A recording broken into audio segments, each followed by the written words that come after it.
নমস্কার বন্ধুরা, সকলকে আমার চ্যানেলে স্বাগত। আমরা মোটামুটি সকলেই জানি রাজ্যের সমস্ত ধরনের সরকারি কর্মচারী এবং সমস্ত ধরনের পেনশনারদের ডিএ সংক্রান্ত বিষয়টি এই মুহূর্তে সুপ্রিম কোর্টে বিচারাধীন অবস্থায় রয়েছে এবং এই সুপ্রিম কোর্টে এই ডিএ মামলাটি পরবর্তী শুনানির জন্য আজকে অর্থাৎ মঙ্গলবার 25শে মার্চ 2025 আবার পুনরায় আদালতে উঠতে চলেছে এই শুনানির জন্য। কিন্তু শুনানির ঠিক আগে এই ডিএ মামলা নিয়ে একটি অত্যন্ত চাঞ্চল্যকর তথ্য সামনে এসেছে। কী সেই তথ্যতে কী কী বলা হয়েছে সকল কিছু আজকের ভিডিওতে বিস্তারিতভাবে আলোচনা করব। ভিডিওটি ডিএ কেস নিয়ে অত্যন্ত গুরুত্বপূর্ণ, তাই সকল ধরনের সরকারি কর্মচারী এবং পেনশনাররা এই ভিডিওটি প্রথম থেকে শেষ পর্যন্ত অবশ্যই ধৈর্য সহকারে দেখবেন এবং ভালো লেগে থাকলে অবশ্যই একটি লাইক করবেন এবং সকলের সঙ্গে শেয়ার করবেন। আর সেই সাথে এই চ্যানেলে যদি প্রথমবার হয়ে থাকেন এই রকমের ইনফরমেটিভ ভিডিও আরও দেখার জন্য যারা এখনও পর্যন্ত এই চ্যানেলটিকে সাবস্ক্রাইব করেননি তারা অবশ্যই চ্যানেলটিকে সাবস্ক্রাইব করে নিতে ভুলবেন না। তাহলে চলুন সেই খবরের ব্যাপারে আমরা বিস্তারিত জেনে নিই।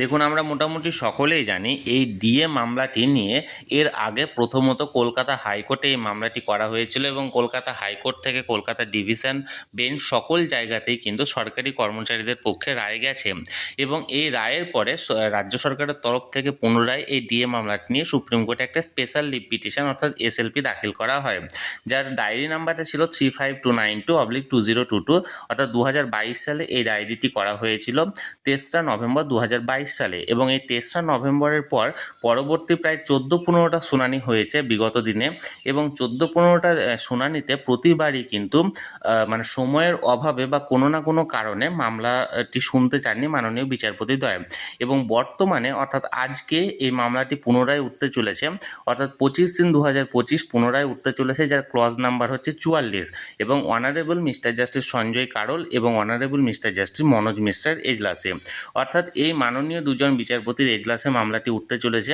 যার সিরিয়াল নাম্বার ছিল 44।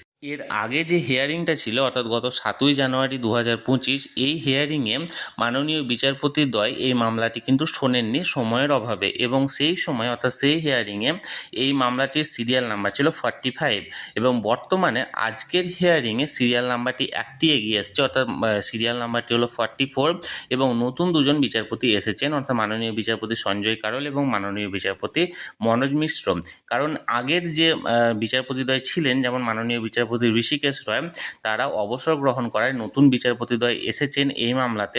এখন এই বিচারপতিদ্বয় এই মামলাটি একটি শুনানিতেই শুনে এটার কোনো ফায়সালা বা রায় দেবেন না পরবর্তী আবার কোনো ডেটের জন্য সেটাকে আবার এক্সটেন্ড করবেন সেটা এখনও পর্যন্ত বলা যাচ্ছে না। তবে এখনও পর্যন্ত যেটুকু বোঝা যাচ্ছে যে দুপুর 2টো থেকে 3টের মধ্যে কিন্তু এই মামলাটি উঠতে চলেছে আজকে এবং সিরিয়াল নাম্বার হচ্ছে 44।